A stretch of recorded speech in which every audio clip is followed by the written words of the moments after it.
Hello, and welcome to the Reproductive Justice Research Network's YouTube channel. My name is Dr. Aideen O'Shaughnessy, and I am one of the co-conveners of the Reproductive Justice Research Network. Today, this video is going to include Dr. Frances White from the University of Westminster and Dr. Ruth Pearce from the University of Glasgow. They will be discussing the politics and quest for reproductive justice for trans people. We upload videos regularly, so please do make sure to subscribe to our channel. Also, for the most up-to-date news, please make sure to like and follow us on Twitter at Reproductive Justice Cam and Facebook. The links to these are in the description below. Thank you very much. I'm really excited to introduce our speakers for today, who will be talking together about their work on the Trans Pregnancy Project, an international study of trans and non-binary people's experience of conception, pregnancy and childbirth, which is based at the University of Leeds. Frances Ray White is a reader in sociology at the University of Westminster, where they mostly teach gender, sexuality and body studies. Frances is currently working on research projects on fat and trans embodiment, trans pregnancy and the experiences of non-binary people in higher education. Their previous research has been published in journals and books, including Sexualities, Critical Public Health, Soma Techniques, and the Routledge International Handbook of Fat Studies. Ruth Pearce is a trans health activist and lecturer in community development at the University of Glasgow. Her work explores issues of inequality, marginalisation, power, and transformative political struggle from a trans feminist perspective. She is the author of Understanding Trans Health and co-editor of The Emergence of Trans and Turf Wars. Ruth also plays bass in noise pop band Worm Boys, shouts a lot in queer punk trio Dispute Settlement Mechanism, and blogs at ruthpearce.net, where I learned earlier that they have a new single out this month. So I'm now going to hand over to Ruth and Frances, and after their presentation, we'll open the floor for questions and comments from the audience. So Frances and Ruth, welcome, and over to you. Hey, thanks very much. It's lovely to be here. Yeah. I have a slightly questionable internet connection, so people are allowed to tell me to stop at any point, and Frances can potentially take over at that juncture, but we'll see how it goes. So our talk today, we've titled it Reproductive Justice for Trans People. It's an interesting amalgamation of work we've both done separately before, and we're experimentally throwing it together, I would say. We've got some material here from the Trans Pregnancy Project and also from some work I've been doing on anti-gender movements. Frances, would you be all right with talking a little bit about our project? Yeah, sure. So quite a lot of the stuff that at least I'm going to be talking about today, but that we've been working on for the last few years has come out of this Trans Pregnancy Project, which was a big ESRC funded project headed up by Sally Hines, who was at Leeds, is now at Sheffield. I don't think any of us are at Leeds anymore.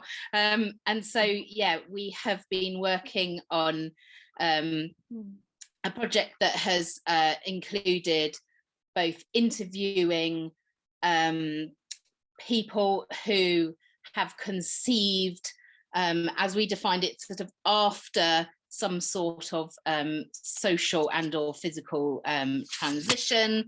And so this is about the kind of embodied experience of that, as well as more practical everyday experiences, for example, in healthcare settings.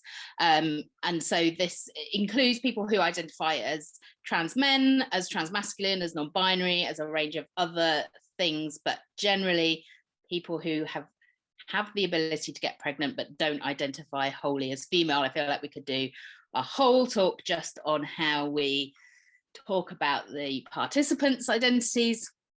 And so, yes, it's involved various other types of methods and field work. We've interviewed young people about their kinds of imaginings of potential do they want to get pregnant? What do they understand as the kind of barriers that might face them if they do? We've done focus groups with practitioners, and you'll get a bit of this today, some of the kind of law and policy reviews and media analysis of trans pregnancy. So yeah, we have a website if you're interested, and a Twitter as well. I think that's pretty much it. Yeah. shall I carry on? So trans pregnancy is something I think which has become more culturally intelligible in the last few years. There's research about it, there's popular kind of cultural representation in some respects, but there are still a lot of ways in which there's kind of no space for it discursively. So I think as far as male pregnancy in particular does exist in the cultural imagination, it has been as, or in the context of science fiction. So for example, here in Doctor Who, or it's some sort of anomaly in the natural world. So seahorses are very popular.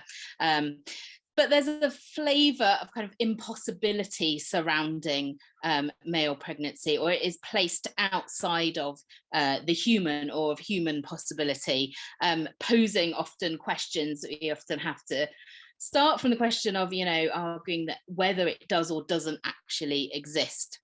And so I think in the increasing climate of transphobia, or climate of increasing transphobia, this question is also often asked in quite a hostile way, is part of a bigger kind of denial of the existence or legitimacy of trans people per se. So that's the kind of situation that we're in at the moment, I think. Yeah, which brings us on to talk about the wider context in which, trans existence is questioned. We've got this wider attack on the cultural intelligibility of trans people, and one of the vectors we've seen through that is the idea of the pregnant man. Can men be pregnant? And the focus on the man, of course, is working to erase non-binary people too, because trans people who give birth are not necessarily just men. But another sort of central vector is the idea of the trans child, and the notion that any kind of intervention, even letting a child undergo what's called a social transition, i.e. letting them wear different clothes or use a preferred name that might not be the one they were given by their parents, there's this idea that that is putting them on a pathway to irreversible damage, as Abigail Shrier puts it in her book here. And so a lot of this kind of questioning about the trans child and how dangerous it might be to recognize children as trans is around the supposed risk of making trans people infertile. And so one of the things we're going to be exploring today is how the spectre of both trans fertility and trans infertility is used to undermine our civil rights claims, our access to legal recognition, and our access to services. Also, I'm going to note briefly now, eagle-eyed viewers might note that this image looks suspiciously like anti-abortion propaganda as well as anti-trans propaganda. Hold on to that thought. So a lot of contemporary anti-trans discourse is drawing on long histories of associating trans existence with sickness and disease and pathology, but it's taking on new discursive forms over the last particularly the last 5 years or so. This slide should have Lisa Marciano noted as the quote. I'm not quite sure what's happened to her here, but it's almost appropriate given how much she tries to erase us. But you can see in her quote, there's some really interesting things going on with the new language of anti-trans pathologization. So she claims, and I quote, that currently we appear to be experiencing a significant psychic epidemic that is manifesting as children and young people coming to believe that they are the opposite sex, and in some cases taking drastic measures to change their bodies. Of particular concern to the author is the number of teens and tweens suddenly coming out as transgender. Reports online, this is some great scholarship, indicate that a young person's coming out as transgender is often preceded by increased social media use and/or having one or more peers also come out as transgender.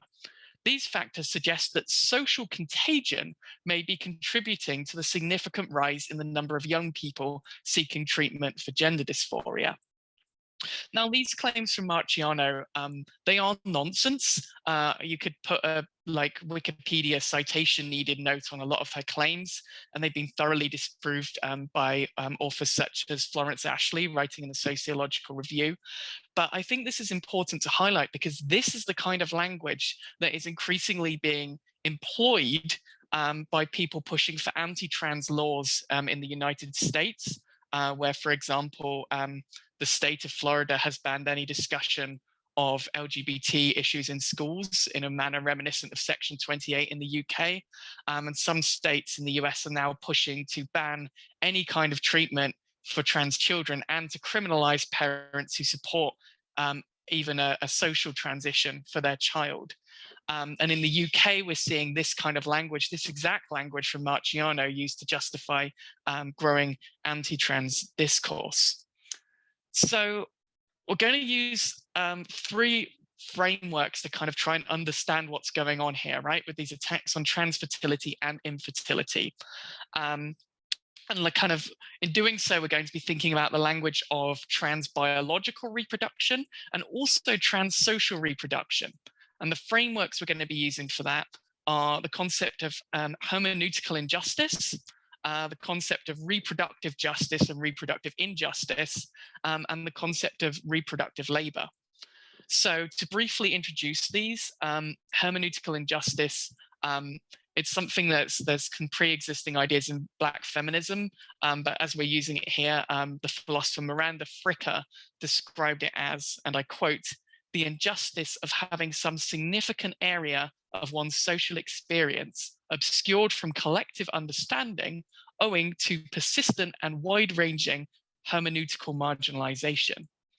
And so what she means here is this way in which you might have a language to talk about your experience, or you might not, but society does not. And if you start coming up with a language and a way of talking about yourself and a way of representing yourself that just is not reflected in the kind of wider society in which you're living, then you start experiencing particular kinds of injustice based on your inability to talk about who you are in a way that might be understood by others. And that's quite an important element of trans experience. Also highly relevant, we're using Loretta J. Ross's way of talking about reproductive justice.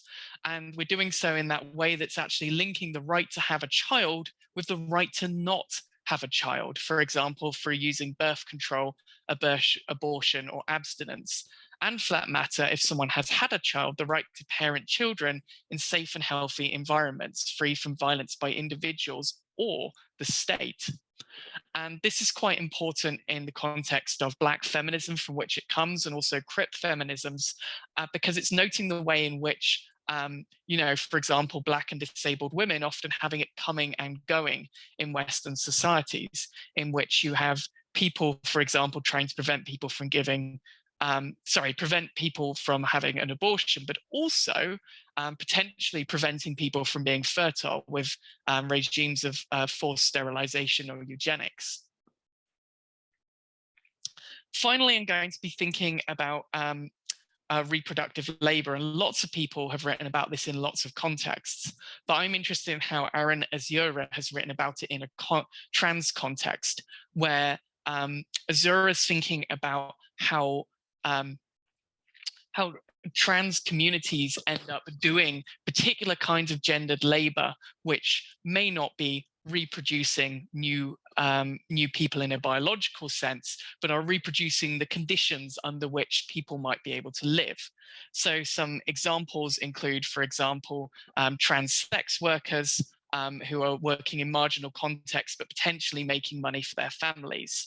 And for that matter, trans organizations that provide support for one another when there is no one else to provide the support for trans being. So I've got an example here from that article, a picture of Martha P. Johnson and Sylvia Rivera from the street transvestite action revolutionaries of New York in the 1970s. And what they did was, in the absence of any kind of support for queer youth, they opened up a house where young people from the streets could come and stay. And in that way, they're producing the possibility of some kind of trans existence. And Azura therefore calls on us, and I quote, to honor the zones of alternative trans being emerging under the duress of impossibility, and to remain open to not knowing what they look like in advance. And so when we're thinking about what that does look like in the current moment, we're in an interesting place because trans people are both more visible than ever and potentially more vulnerable than ever, especially trans people who experience intersecting forms of marginalization, whether it's disabled trans people of color, trans women, and anyone existing at multiple intersections, trans migrants. And all of the above, sort of like all of these frameworks I've been talking about help us think about how trans people have fought systems and ideologies that might seek to make us invisible.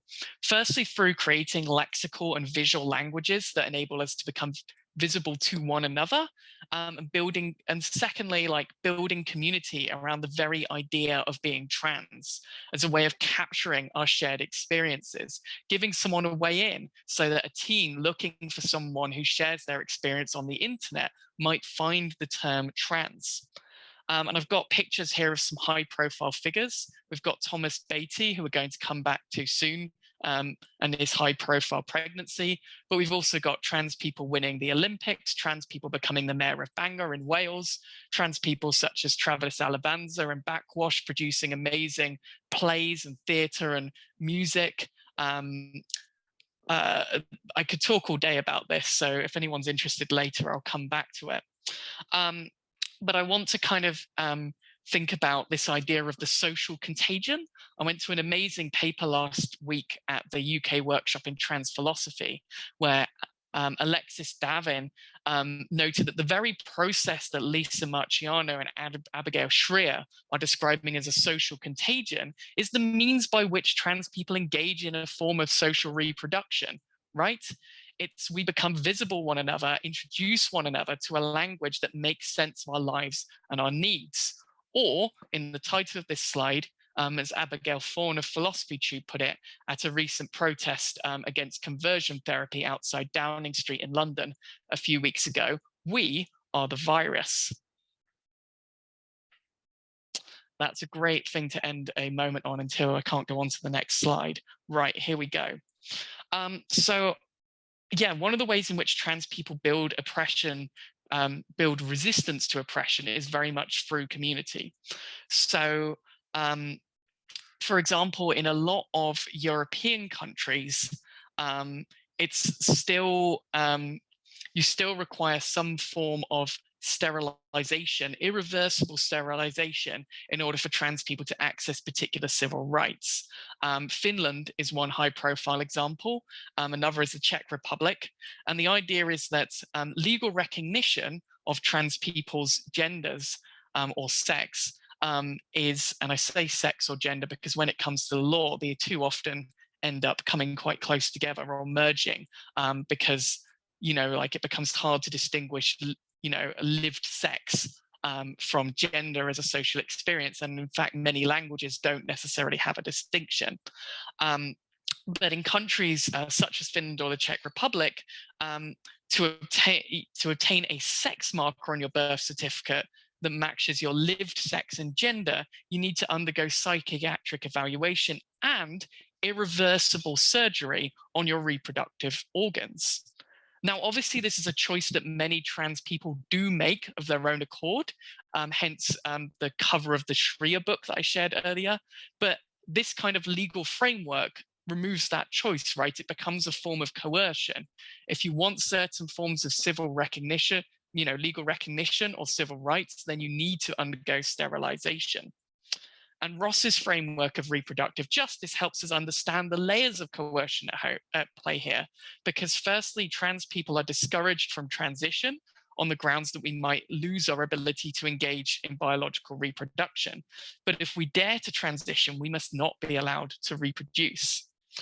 And you can see this in a great, like really practical example from the 1980s when the Norwegian health authorities were advised by the gender identity team to require irreversible sterilization before any kind of recognition of trans people could take place. And this was done, and I quote, to avoid the potential calamity of a menstruating man, or even worse, a pregnant man, which would bring the hospital into disgrace. And so this is why you've got campaigns such as the Sterilized Pickles Not Trans People, one undertaken by the Czech group Transparent. And this is an example of actually how trans people are organizing around making this visible as a form of discrimination, and tapping, as we do so, into forms of, you know, kind of actually community language around it. The pickles are a joke. They're a joke that's intended to be visible to one audience and not necessarily another. Part of the joke is relevant in the Czech Republic more generally, where pickled vegetables are quite common, but it's also relevant within trans communities where you've got this stereotype internally that trans women really like pickled vegetables. And that comes from the use of some forms of anti-androgen in some countries where people end up craving salt. So there is some basis in reality. Anyway, when this was shown at a trans conference, everybody laughed, which says something about the way we've got these emergent languages which are not necessarily recognized in a wider context, even as they give us some level of power in order to organize against oppression and discrimination. So that leads us quite nicely onto the UK context, which is a little bit different, and Frances can speak to now. I can if I unmute. So yeah, we've looked at the sort of policy context in all the different countries that we have conducted our research in, and so I'm just going to talk about the UK situation today. So I mean, it isn't the case in the UK that you need to be sterilised before you can have any kind of official recognition as trans, like a gender recognition certificate. But despite of that, there is plenty of ways in which the legal situation closes down those kinds of possibilities for trans pregnancy. And so there's a complete lack of acknowledgement of trans pregnancy or reproduction in the UK law. So although you don't have to be sterilised, there's no way in the current law or policy for a person who gives birth to be recognised as anything other than the mother of a child. And so they will find themselves consistently codified as female or as a woman in all that kind of legal and policy documentation. And so it leads to a couple of interesting contradictions in that.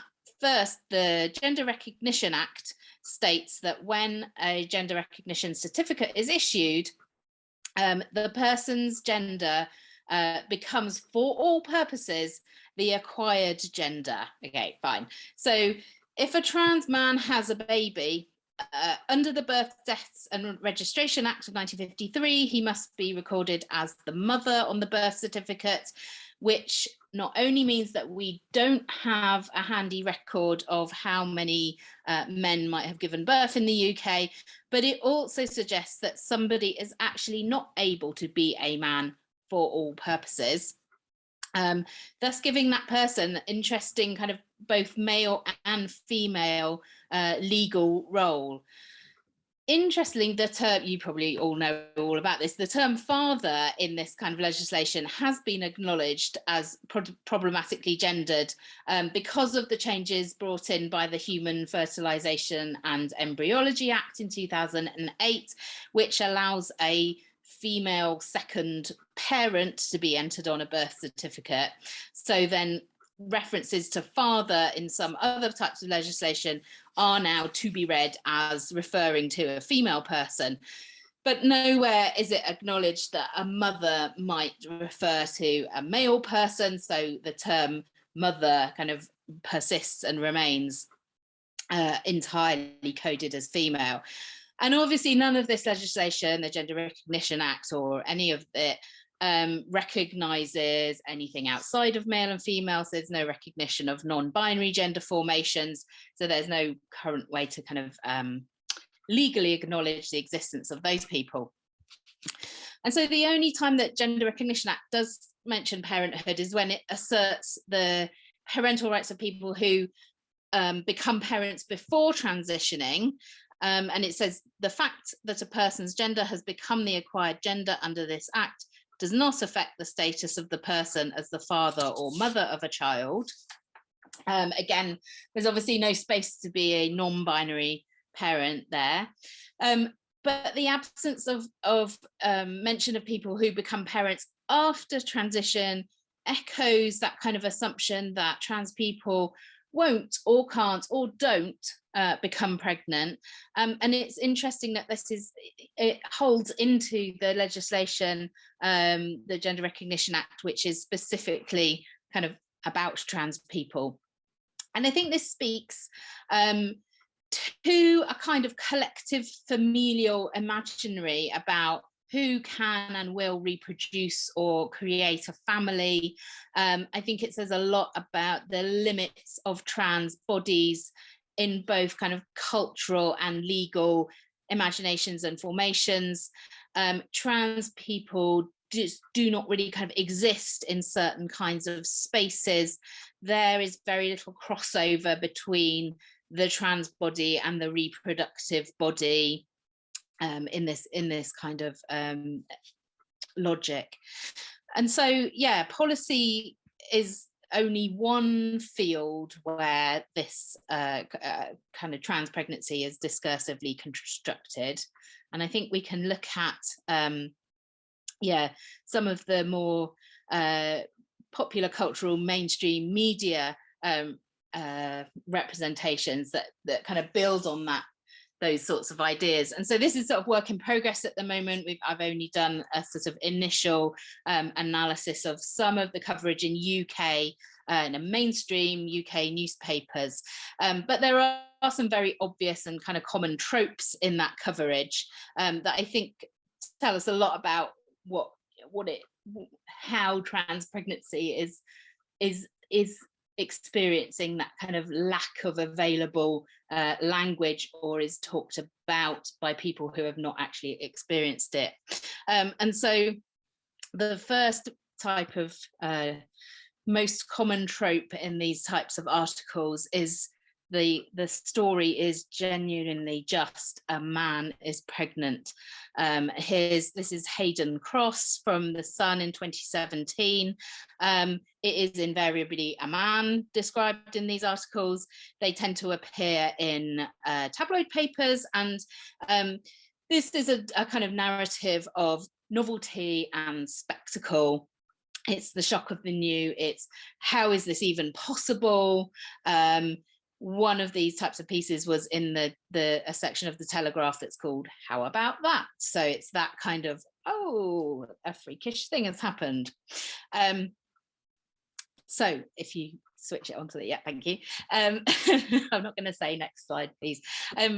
So those articles tend to be a little bit older. By older, I mean from 2008 and the coverage of Thomas Beattie, aka quote unquote the world's first pregnant man, up to about 2017. And so those types of articles commit all of the kinds of crimes of bad trans representation. They dead name people. They say that they're born female. They print a lot of pictures of people pre-transition. These stories are very picture heavy. I think it's the sight and the spectacle of the pregnant trans body, often pictured kind of naked from the waist up, is a key element of this kind of, it's incredible type of a narrative. So it's also worth noting that across media outlets, the subjects of these types of stories tend to be white, trans male identified, coupled usually with a cis male partner, and located in the UK or the US.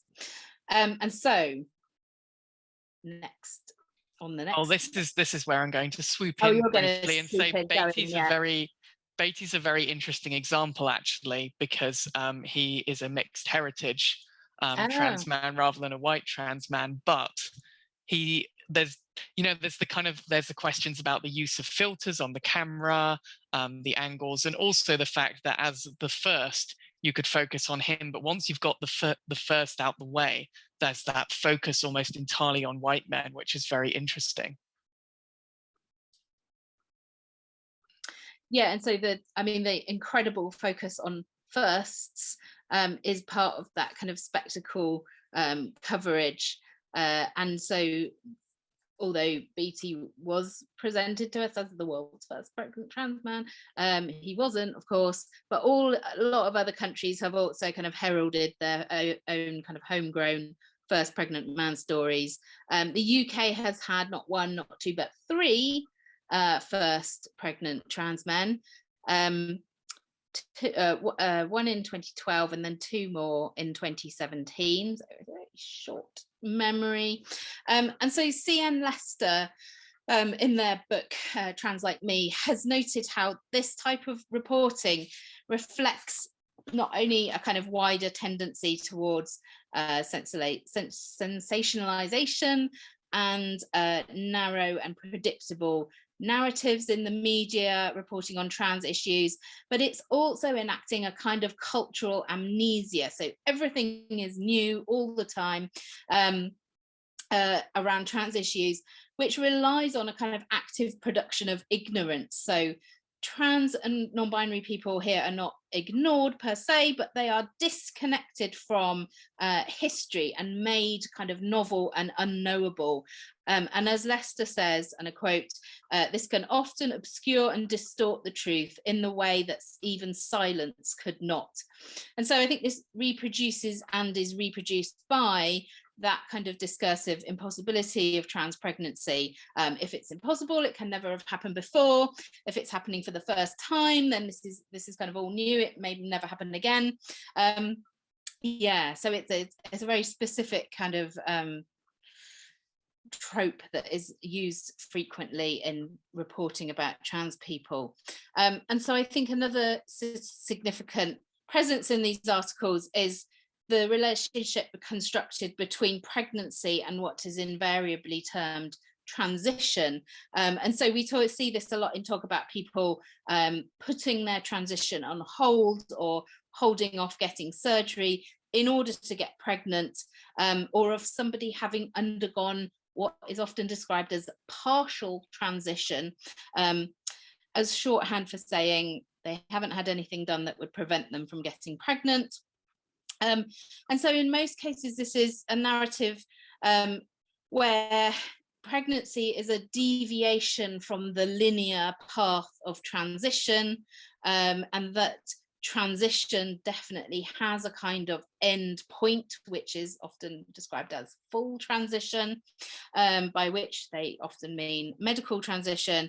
And so any kind of diversion of that is going off that track, and is a kind of suspension of progress. And so pregnancy then takes place in this kind of liminal space between, it's not full transition, it's kind of halfway along the road, and is definitely constructed as kind of antithetical to full transition. So I think what this does is to position or reposition sort of true transness as something which again cannot include pregnancy. Because this transness is invariably trans maleness, it emerges in relation to people being identified in the articles as trans men. It also does some work to keep the categories of male and pregnant separate, even as they are telling you this story of the kind of miraculous pregnant man. So I'm not saying that, a lot of people don't experience it in that way as a sort of pause in their transition while they're pregnant and then they go back on it. But this is very much the headline that has emerged out of what could be a much larger range of things that people actually say about their reproductive practices that might make this picture a lot more complex. It's also a narrative that obviously doesn't work for non-binary or genderqueer folk, where full transition doesn't really have any kind of meaning. And so, I think more recently, perhaps over the last 4 years, the discourse has moved on a little bit, and there are kind of new areas of novelty, and one of them seems to be that it's no longer just enough to be a pregnant man, but there has to be kind of more going on. So a non-binary partner, or better, a trans feminine partner, as fodder for this kind of ever demanding desire for kind of novelty. So just pre-pandemic, the Mirror declared this family Britain's most modern family. Even the doctor that helped them was trans, ! So this is upholding that idea of the importance of being the first at everything. And it says, while a handful of other UK men have fallen pregnant after transitioning from a woman, terrible language, Ruben and Jay are among the first couples to speak out about their remarkable journey. So first. And I think there's an interesting shift here from a kind of individual as a freak to the sort of miraculous or freakish family unit. We could be a bit generous and think this was a kind of broadening of representations of family formations and opening up of discussion of other types of reproductive practice. So, for example, I think, have you left this slide in, the one with no. Sorry, I think I accidentally took it out. No, it's fine. I think, though, that actually what is more likely to be happening is that this is offers us another avenue for the media to pursue trans misogyny in many ways, because of the, now that we can kind of, if there's a trans feminine person involved in this, it's another way of implying that trans women are not women, given that the existing kind of responses, I mean, never read the comments, but if you do, the responses are generally just a barrage of people saying, well, this isn't a man, this isn't a man, this isn't a man. So it opens that up to trans women as well. And I think the other emerging narrative, which I fear we will see more of, at least in the UK, occurs in stories reporting on changes or prospective changes in policy or kind of healthcare guidelines around trans pregnancy. So what gets raised here often is the spectre of the kind of erasure of women from the sphere of pregnancy or parenting. The language is often about kind of censure, banning things, or loss of something being taken away. So this happened around the BMA's workplace language guides in 2016, where they tried to kind of suggest that people could be referred to as pregnant people rather than expectant mothers, and the response was they're trying to ban women. And similarly, these headlines refer to Freddie McConnell, who's the Guardian journalist who has attempted to get himself recorded as the father on his children's birth certificate, and the way this has been recorded when his cases have been through courts at various times, is that this could be a process that would allow a child to be born without a mother, which is a very particular way of framing this issue, rather than focusing on what is lost is McConnell's ability to be correctly identified, or the sense that this child has been born into a loving family, or whatever. Yeah. And so I think, to finish off, do we want to, most recently there have been some stories that are more to do with trans pregnant people critiquing the kind of misgendering that they've experienced in healthcare systems. The bottom one of these stories did appear in the Daily Mail, so it's interesting. I'm not quite sure of how that fits into our analysis of the existing narratives. It does seem to be a bit of an outlier, but this is perhaps something which is emerging in that kind of coverage.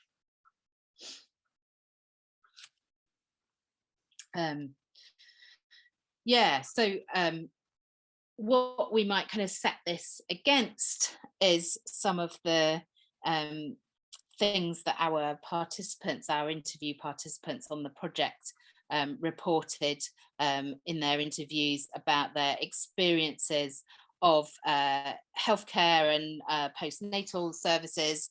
And so questions about language actually came up a lot for them, and specifically the ways in which cis and heteronormative language around pregnancy shaped their experiences of being included or excluded in those species of pregnancy. And so Stevie here was one of the participants. He said, I went to this parenting, like one day NHS parenting thing, which I nearly left about 3 minutes in, and I kind of laugh about it now, but you know, when you're in those situations, you're like, I'm going to cry or shout or storm out, but I can't cope with this. Because straight away, as soon as you go in, well, for a start, it's lady. Oh, hello, ladies. Will you sign in, ladies? And then you sit down, and everyone else in there was a man and a woman together. The person running the session was like, so what we're going to do now is go around and introduce each other. Ladies, you say how many weeks you're pregnant, guys, blah, blah, blah. So it's this kind of very intensely binary gendered world that people have to kind of enter into. And I think we've got some more.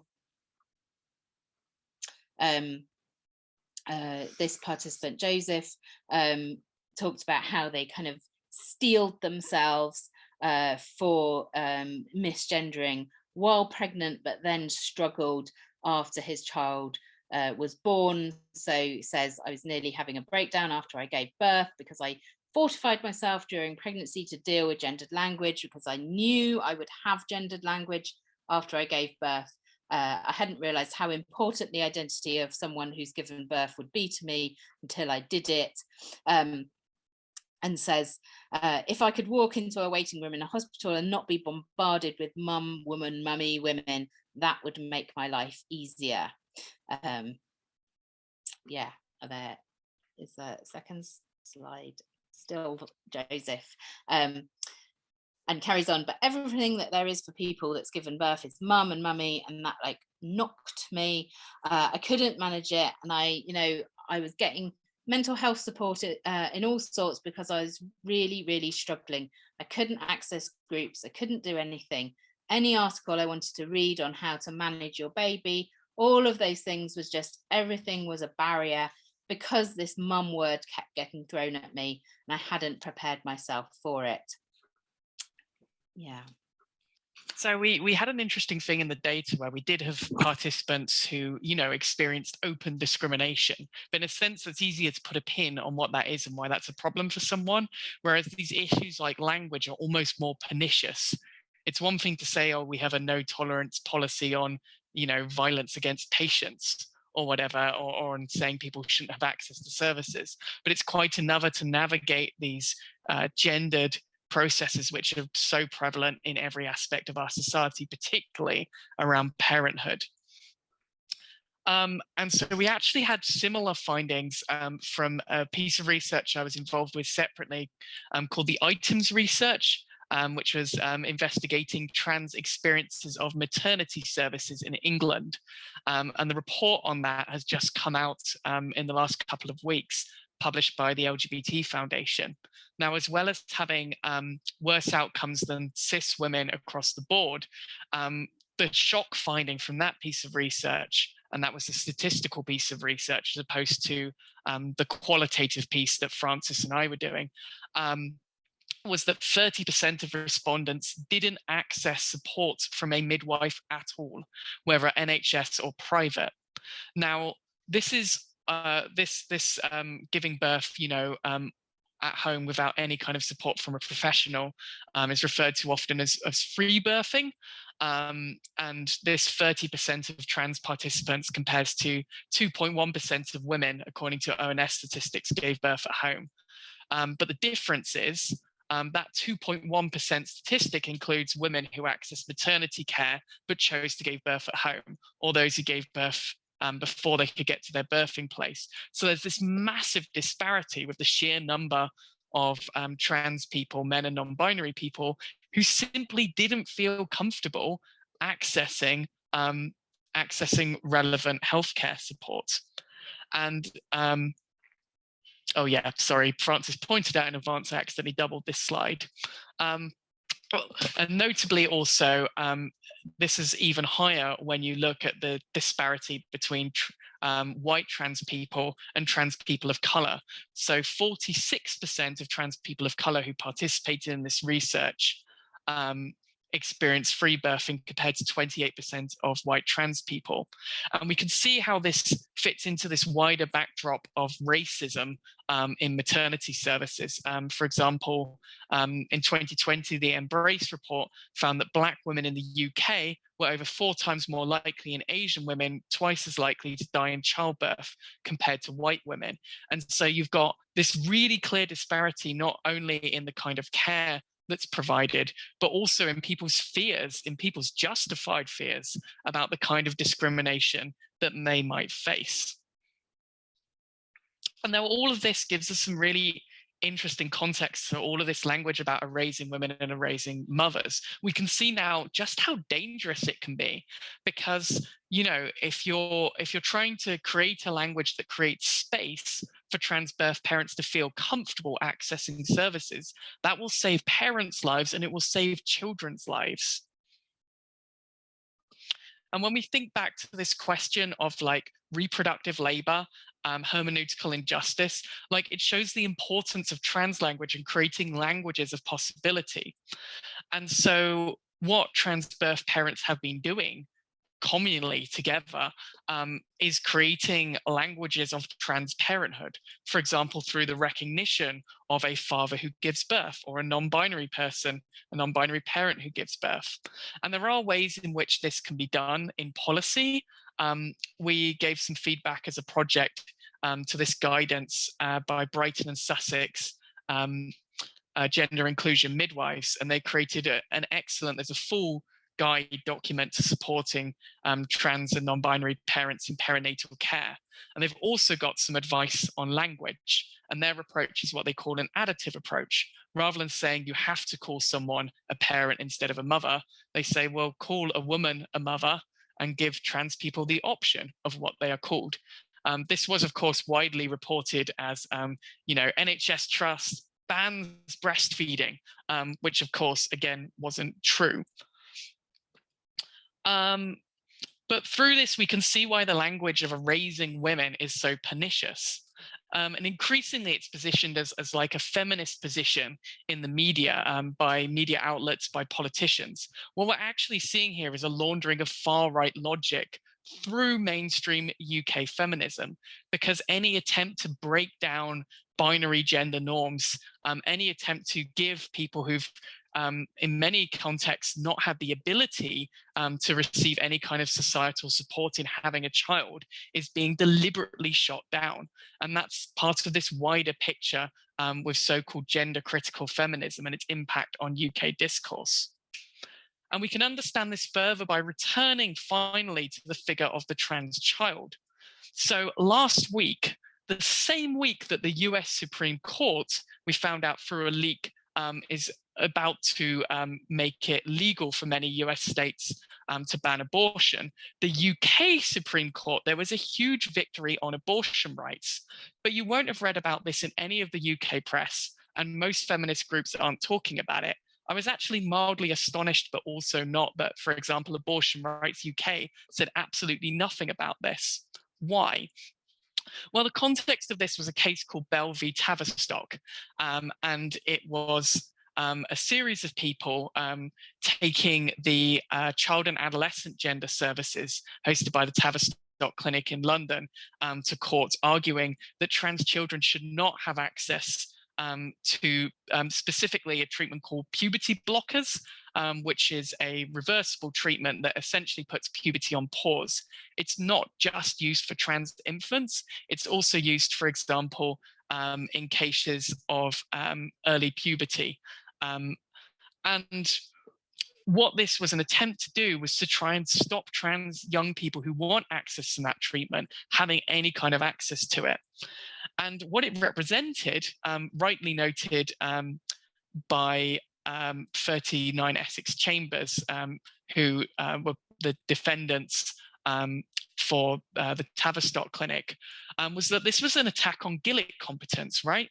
The means in UK law by which young people can demonstrate their ability to consent to particular forms of medical intervention. And that's been really important for things like young people's access to contraception without asking their parents, or indeed young people's access to abortion, again, privately and as young people, potentially without telling their parents. And a Gillick competence is the grounds on which young people can theoretically also consent to particular forms of trans-specific healthcare. Now, interestingly, the solicitor for Kira Bell, who was one of the people who took the case forward, was Paul Conrath, who is widely known for, if you look up Paul Conrath, you'll find he's been involved in a lot of anti-abortion cases in the UK. And Bell's case was also championed by many people who've opposed any kind of inclusive language for trans parents. For example, Posey Parker of Standing for Women, who has called openly for trans men to be sterilized. And so we can see, therefore, that both the undermining of trans parents and attacks on healthcare for trans youth and their ability to transition, whether it's socially and or physically, can be understood as failed attempts to contain the trans social contagion. So as a concluding thought, at a point when trans civil rights are under attack and feminists are not saying enough, I'm going to share this meme, which I saw on the internet the other day. Removing trans rights makes women less safe. Removing trans rights makes Black people less safe, disabled people less safe, and for that matter, vice versa, right? I think we've got to be thinking about this in terms of attacks on people's ability to make decisions about their own bodies are about upholding this kind of white cis hetero patriarchy, right? It's very much not just about trans people. This is part of a wider picture, and we have to understand this when we're talking about the language and the pushback against trans pregnancy, childbirth, and control of our own bodies. We've got some bibliography here. I'm afraid we ran out of time and didn't put in all of the references, but we can share some of this around after the talk. And I wanted to actually acknowledge that openly, because in academia, we often think we have to get everything slick and perfect, but also we're running around trying to mark dissertations and such like. And actually, I just want to openly acknowledge we didn't have time for this. But thank you for having us today. And it was really great to share all of this with you. Do you have any final thoughts, Frances? No, I think you've summed it up quite nicely. And yeah, thank you for letting us talk about our research. Fab. Well, thank you both. That was absolutely fascinating and so much to think about. So we're going to open up the discussion now. If you'd like to ask a question, please put it in the chat or raise your hand while you're gathering your thoughts, which I'm sure are many and diverse. I will use my privilege as chair to just ask a quick and very insubstantial question. So of course it's actually two questions, because you know that's another thing, the trope of academia, isn't it? Sorry about that. So I was really struck by this thread throughout your talk about sort of figures and figurations, and you talked about the impossible pregnant man and the impossible trans child, I think, Francis, you used the phrase flavour of impossibility, which I think is very apt. And obviously, you know, figures and figurations tell us about the present, and I think it's very telling and worth pausing on why these are particular figures at this particular moment. And I think what Ruth just said kind of gives us some answers to that. But they also point to future imaginaries. So I just wondered if maybe you wanted to sort of speculate a little bit more on that and what the future is for these kinds of figures, which obviously relates to the sort of analysis of novelty that you talked about. And also in particular, I'm wondering what you think might be the future figure of the child of trans parents or children of trans parents, or other future figures that you imagine might become sort of relevant, or future memes even. Also in relation to your analysis of novelty in the media, which was so interesting and compelling, I was wondering also if you think that this kind of constant kind of upping the ante of novelty and spectacle is not only about impossibility, which I completely agree with you it's about, but it's also about sort of reinforcing the idea of trans people and non-binary people as a minority.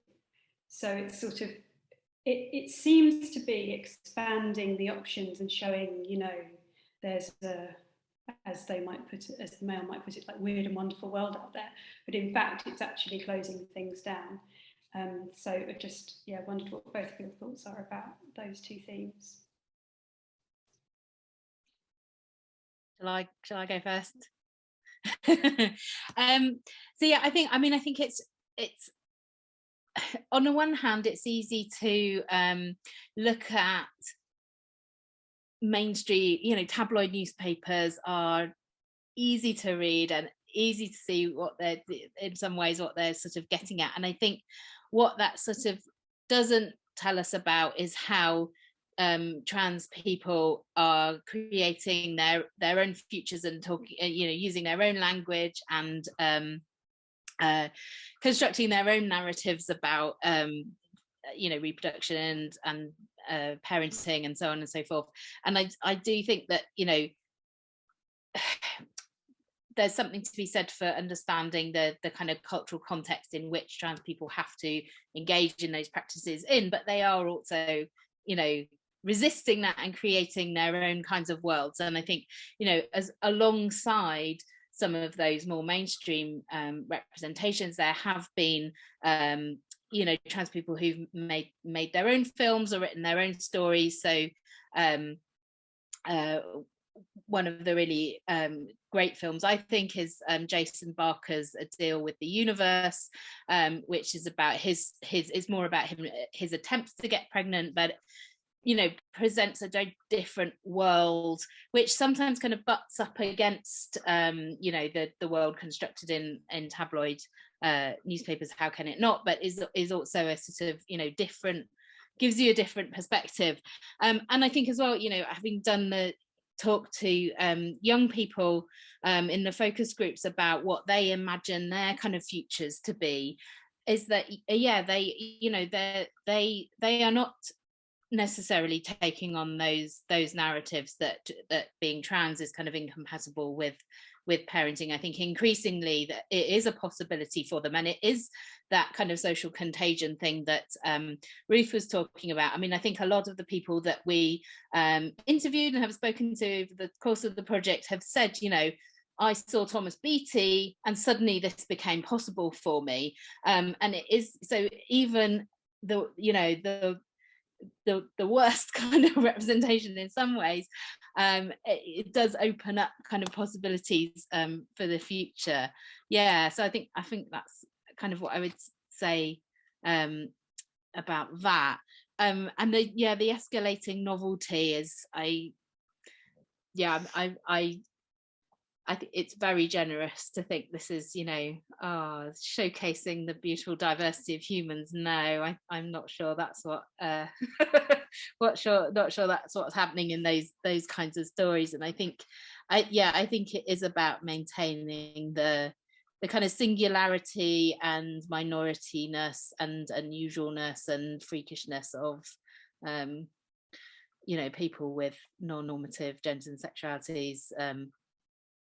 Yeah, and to you know, keep that as novel as possible so that it doesn't become usual or expected, or, you know, yeah. I don't know if you've got anything to add to that. Oh, I have quite a few. I'll try and try and keep it concise. Why these figures? Why now? I think it's quite important to look at this context of far-right organizing at this point, because I would say this is an intentional tactic of singling out trans people. And this was talked about, for example, there were quite a few sort of triumphant conferences held by evangelical far-right Christians in the United States in the wake of Trump's election, one at which someone said, we need to be targeting trans people as the wedge. You know, it's the explicit point made by people at this summit, was that the thing is, the feminist movement has a lot of momentum and the LGBT movement has a lot of momentum, but the weak point is trans people, because there are people who are prepared to argue about that. And I don't think it's a coincidence that the moral panic we've seen in the UK has really kicked off since 2017. And in terms of groundwork to that, I mean, you got this idea of, for example, the language of gender critical is related to the language of gender ideology and the anti-gender movement. Now, that's been going along in mainland Europe, for example, since the early 1990s, pushed by far-right figures in the Catholic Church. But you can see the point. I wrote about this, if you read Turf Wars: An Introduction, which I published in the Sociological Review, and I've got a link to an internet researcher who basically tracked any mention of the term gender ideology. Basically, if you Google it, right, you can see a history of where it's being used. And it was first used in an anti-trans context around, I think it was 2017, but it was around one of those years when it was a conservative Christian commentator brought it into the anti-trans group, Fourth Wave Now, and then it rapidly took off. And to me, that is an example of this kind of laundering through feminism, and why it's important for us to think about this is happening now. And I think it is the fact that trans existence is still less culturally legible in the UK, for example, than LGB existence, and for that matter, in the idea of the feminist figure. As for figures like the future figure of the child of trans parents, are kind of building on what Francis said. Like, I think what's really interesting is children of trans parents are, of course, incredibly common, just like trans parents. I know loads of them. They exist, but they're not heard because their stories are not necessarily extraordinary. They're incredibly mundane. And that is, in a sense, their power and the danger that they hold, and the reason why they're not exciting for the mainstream press. The important thing, I think, as Francis nodded to with things like A Deal with the Universe, is not just trans people, but queer people more widely telling our own narratives about what queer parenthood and trans parenthood is like from the perspective of young people. And I think some of the really interesting examples of that are, again, mundane. I don't know if any of you have ever seen the recent reboot of She-Ra and the Princesses of Power, but that's a really interesting example of art made by a non-binary showrunner depicting queer children of queer parents as something that's very ordinary. And that is where we're going to see interesting examples of the figuration, I think, of the child of trans parents. And yeah, like exactly that idea. If you reinforce the idea of trans people as a minority, then the figure of the extraordinary trans parent is great, but the ordinary child of trans parents is less useful for that.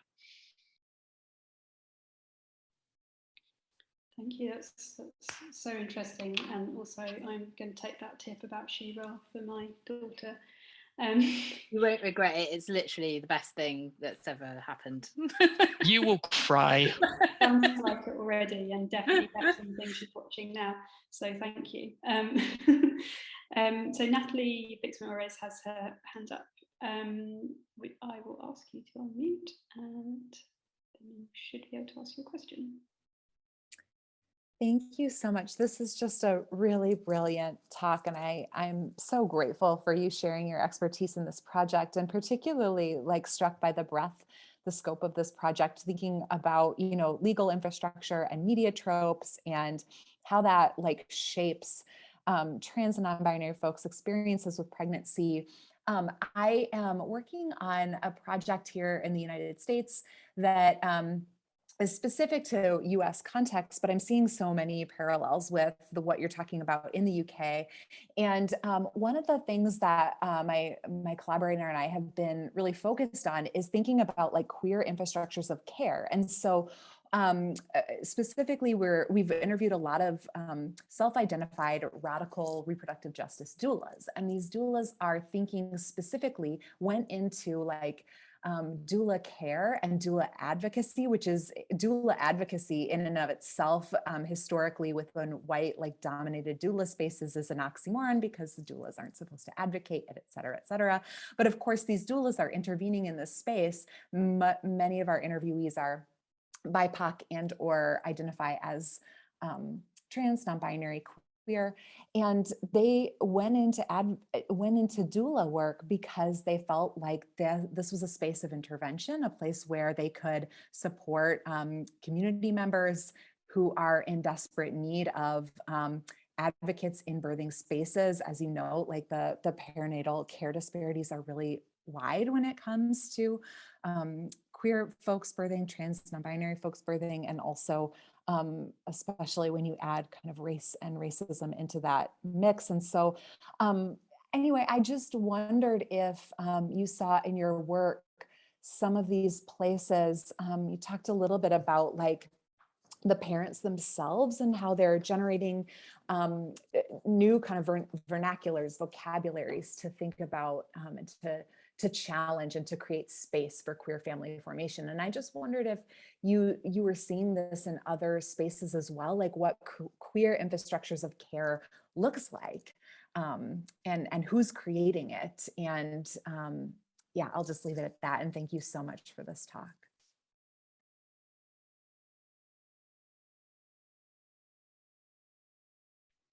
You want me to take that one, Francis? Yeah, I mean, it's very interesting the differing situation with doulas in the UK compared to the States. It is less common in the States, although I believe there's more and more doulas working independently in this country now. And that's partly linked to the professionalization of midwifery through the National Health Service.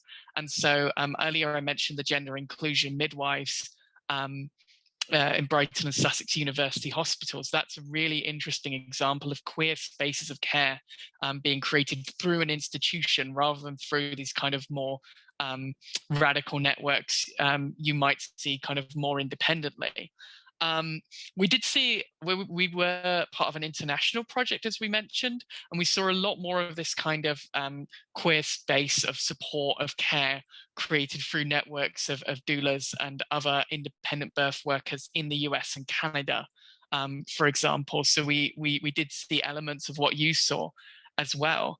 I think in the UK and also in Germany, where I did some of my interviews, a lot of it is by and for parents, but increasingly they are networking and building their own, again, own language. Increasingly, you will see people walking around with T-shirts with seahorses on or badges of seahorses, own art, own resources, and that's been incredibly important to people.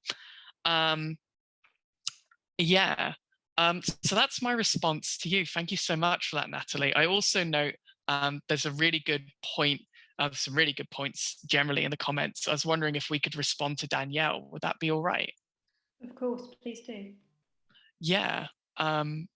So I think Danielle's entirely right to notion. I would encourage people to look at that comment about the difference between Northern Ireland and Britain in terms of the situation in the UK.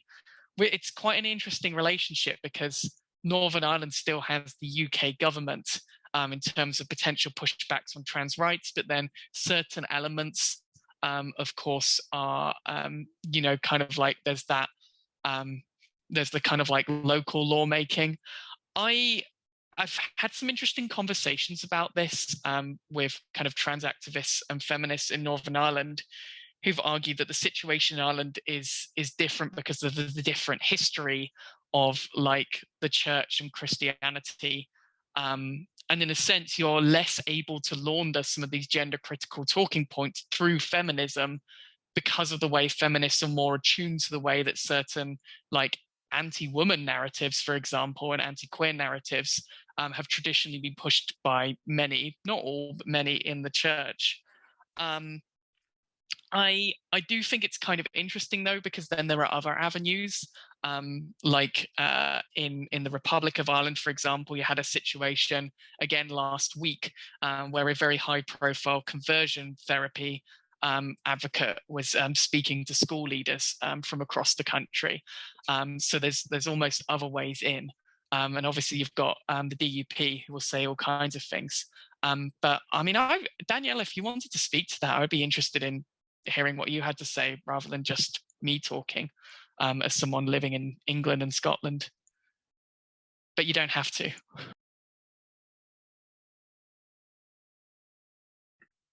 Okay.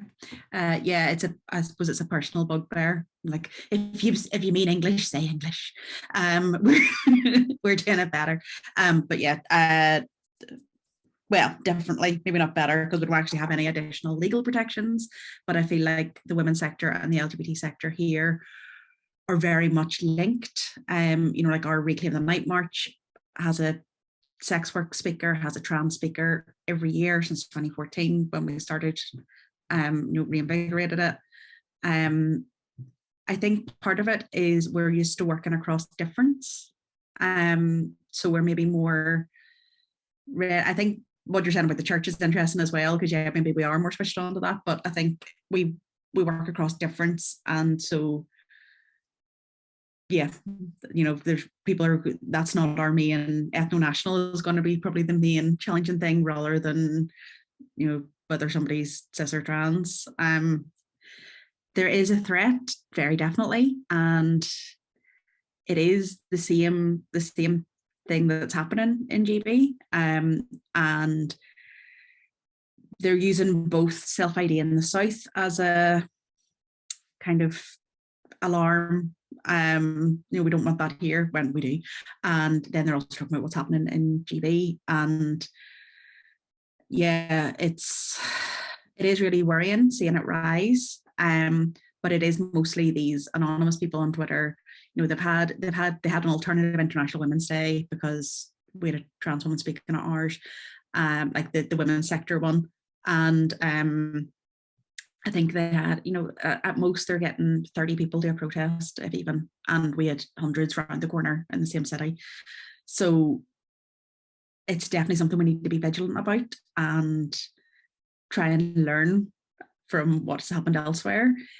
In terms of reproductive justice, to see pro-choice people not be pro-trans rights is just so illogical to me. But then that counts for sex work as well, because if we're talking about what people do with their bodies and criminalizing people, and yeah, so I know I'm not making a lot of sense, but yeah, just Northern Ireland, I think, is a place apart in that we are actively working together to try and resist gender critical movements taking hold, but at the same time, I feel like we're seen as a target because yeah, we do have the DUP, you know, massively conservative evangelical people in power. If we get any changes in general, we have to get them through Westminster or through the courts. So yeah, I think we're way behind in terms of legal protection, but definitely be interested in making sure that we can learn from what's happened elsewhere. And I know doulas were mentioned as well. Alliance for Choice have recently just launched a doula project, and interestingly, out of our 4 doulas, one is a queer woman and one is a non-binary person. So that's 50% of our doulas are yeah, not cishet. So that's interesting. Maybe there's something in that as well. But yeah, really interesting talk. The language, I think, is something that I work with LGBT families, mainly with families with two mums, and even the language around two mums is so unusual for people, never mind, you know, bringing non-binary people in. So yeah, definitely a lot to learn around language, and the talk was really interesting. It is just my personal bugbear of, yeah, don't forget us in Northern Ireland. But thanks. Thank you, Danielle. So we have a question from Rebecca Brioni in the chat, which I'll just read out. I have a follow-up to the question about infrastructures. I think you said that the research may not speak to this as it's quantitative, but I wondered if there was anything from the items research about intra-community support for free birthing parents, such as knowledge, resources, emotional support, etc. Short answer is no. The interesting thing about this is the free birthing finding is the really unexpected one. So we're hoping people are going to do follow-up work on that. We do have some case studies to advise to people who are, to advise maternity services on provision. But yeah, I really hope someone takes this finding and does something really useful with that. Thanks, Ruth. So Rachel has a question next. Hi, sorry. Thank you very much. And thank you very much for your presentations. Like, it was truly fantastic. Sorry, I have a very small puppy that is a bit of a monster. Sorry about that. So I have a couple of questions. First of all, like, you mentioned something that was super interesting to me, and it's like this idea of like reproduction and social contagion. And I was wondering if you guys could elaborate on that, because I think like it was like so thought-provoking, so interesting, and I would like to know like more about that. And another thing that I was thinking is like something that you didn't really talk about explicitly, but it was like all throughout your presentation, and it was like the use of memes and humor as a way of like contestation and critique. So I was wondering, like, how do you use that, like, for example, like in your classes or in your social activism? Like, is that a tool that you actually like explicitly use, like not only for this presentation but for other things? So yeah, thank you very much. And I'll mute myself now because she's not happy. Do you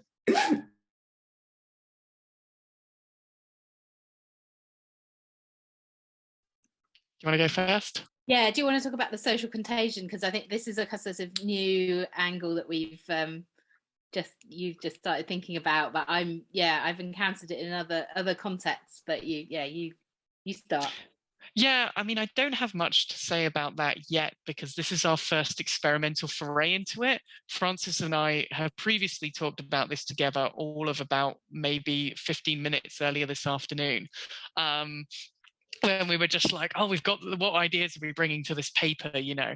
And I mean, I've been thinking a lot about social contagion because it's like the language of the anti-trans movements. But it wasn't until I went to this talk that I mentioned by Alexis Davin that it clicked into place for me. Oh, wait a minute, like, in a sense, the exact thing they're describing with this is the exact means by which we reproduce ourselves. Right. And I mean, I've been thinking about this in a more generalistic sense. One thing that's really frustrated me about the language, for example, of rapid onset gender dysphoria that Marciano also talks about is, you know, it's like trans people are coming into contact with other trans people and then they're deciding they're trans. And I'm just thinking that is how queer people have always come out, particularly in their youth, as opposed to adulthood. So it's frustrating, but in a sense, this is a new idea. I think more people could do with running with it and working with it. If anyone does, I don't think Davin has any papers cited yet, but do acknowledge them as the origin of that, I would say.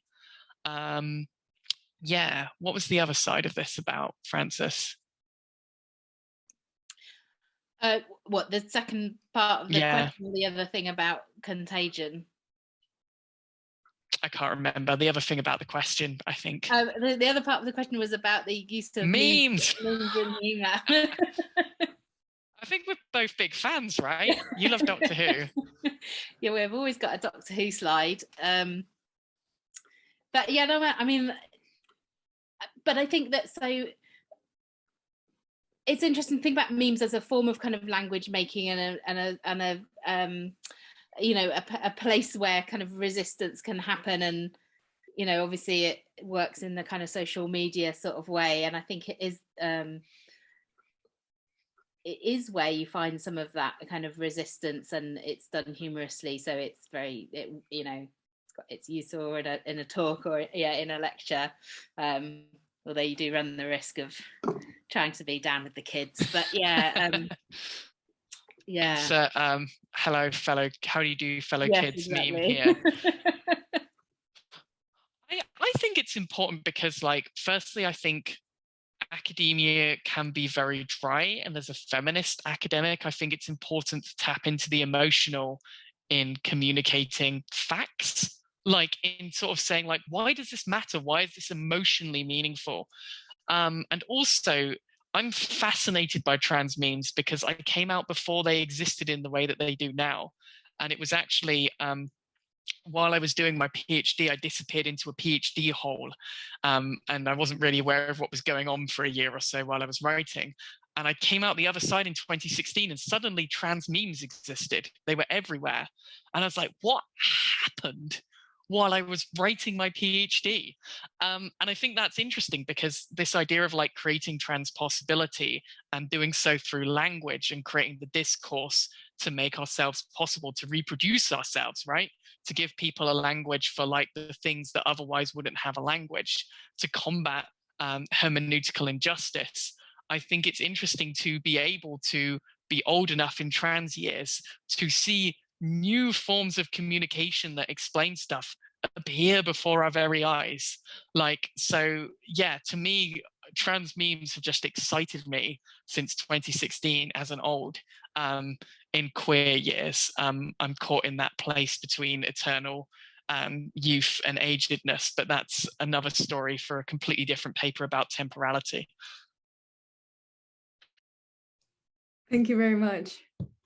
I wanted to respond to the comment in the chat from Quinn about weight loss. Is that all right if I? Of course, please do. Yeah. Yeah. So this is actually as you said at the start, a lot of my research is about fatness and the so-called obesity epidemic and that kind of thing, and the sort of intersections of fat and trans embodiment. And so this is, I actually had not heard of people being asked to lose weight for this purpose, but I'm very aware of, you know, lots of people who there are sort of weight limits on transition, various kinds of surgeries, and top surgery is the one that I'm particularly interested in, which I think is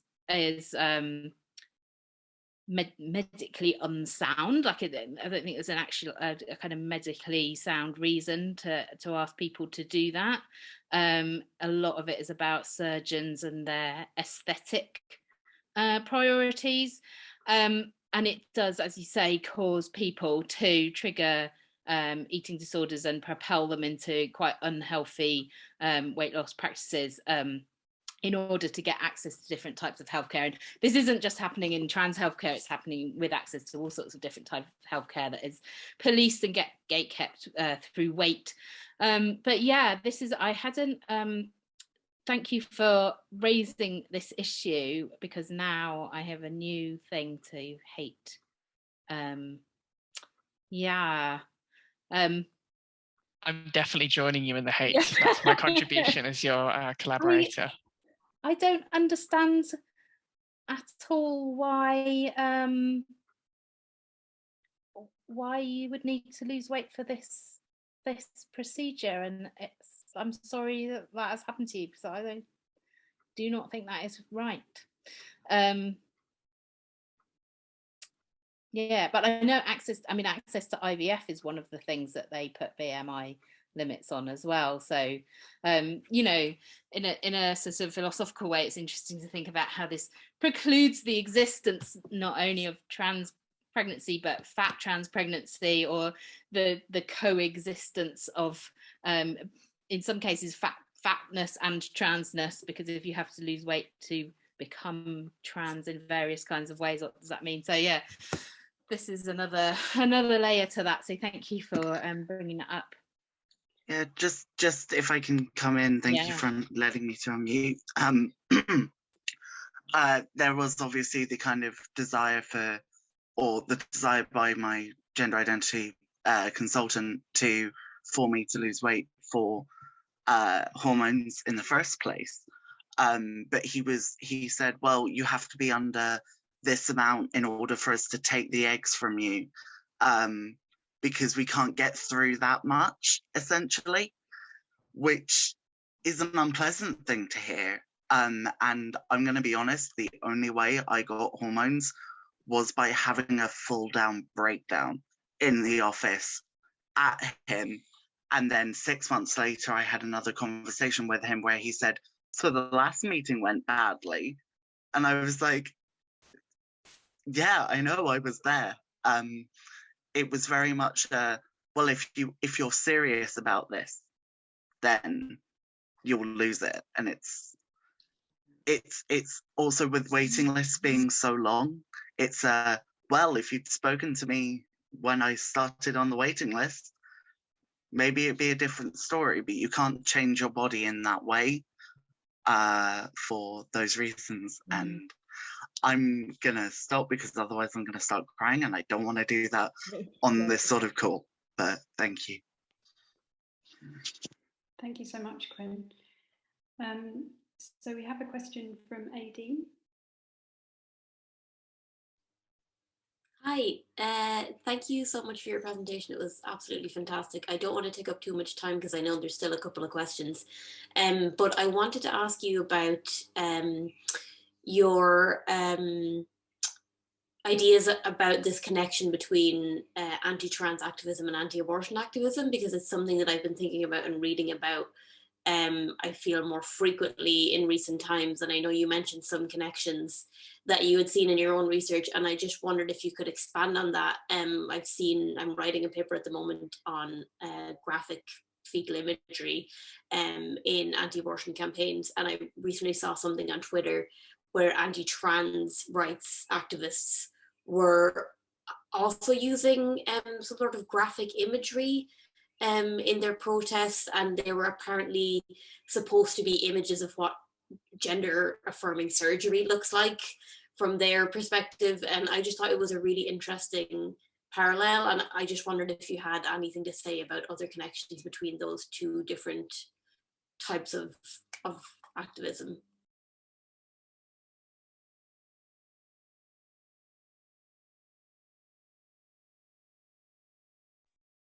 I'm going to pop a couple of names in the chat in a minute. In a sense, there's not been a lot of formal work on this in academic terms. I think a lot of us who are doing trans research don't really want to disappear down this rabbit hole because it's horrible. And equally, like outside of trans studies, people aren't looking at it so much. I mean, part of the reason I co-edited TERF is because I wanted to say everything I had to say and then put it in one publication, get it out of the way and get on with my life and talk about exciting things about supporting people to have children if that's what they want, which is what is far more infuses me. I think a lot of it is going to be informal, like keeping an eye on social media. Yeah, the kind of like the whole thing of using, for example, protesting outside clinics using, you know, sort of like pictures of trans surgeries. That's been going on for a few years. There's been a thing recently where there's some anti-trans activists have created like a map of services that provide healthcare services for young trans people, and using that to try and encourage people to commit violence against those clinics in a similar way. I mean, I think a lot of it is, if you start looking into, I would recommend like start looking up anti-trans organizations and anti-abortion organizations and see where they crop up together. Look at how many like UK, particularly British, but kind of UK more generally, organizations have worked with groups like the Heritage Foundation in the United States or Hands Across the Aisle. And in particular, I'm going to drop a couple of names in the chat. I would look up the informal work being done by groups like Trans Safety Network and Trans Liberation Now, who are mapping and finding evidence of where these groups have collaborated and writing about it.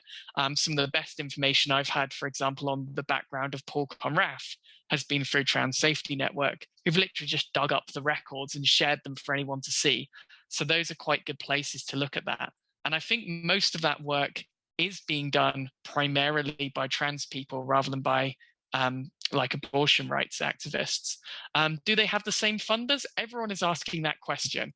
I was interviewed by a journalist like 2 years ago who was supposedly investigating this. I've never seen an outcome from it, but certainly there is some money that seems to be coming from some of the kind of US organizations like the Heritage Foundation.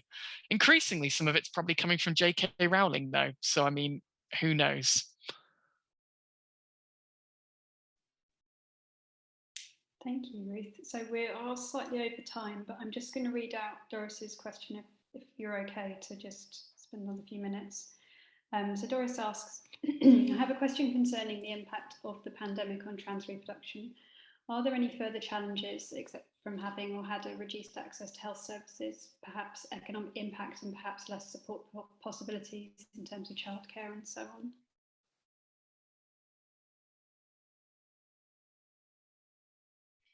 Probably, but the research hasn't been done yet. I mean, informally, I just see a lot of trans people suffering with poverty, and that's going to have a huge impact on people.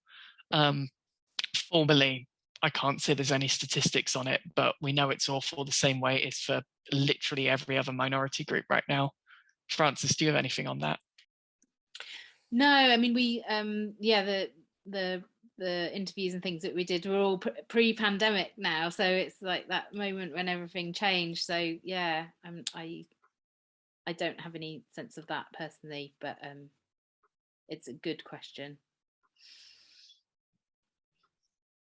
Well, on that note of future possibility and impossibility, as we talked about, I just want to say thank you so much, Frances and Ruth, for a really fascinating talk and for really engaging answers to the questions, and also to all of you who've commented and shared your experiences and asked really interesting questions as well. So we will wrap up there. Please don't forget to register for our next event on the 25th of May with Laura Briggs. We hope to see you then. Thank you. Thanks so much for having us. Yeah, thank you for inviting us and everybody who asked questions. Thank you.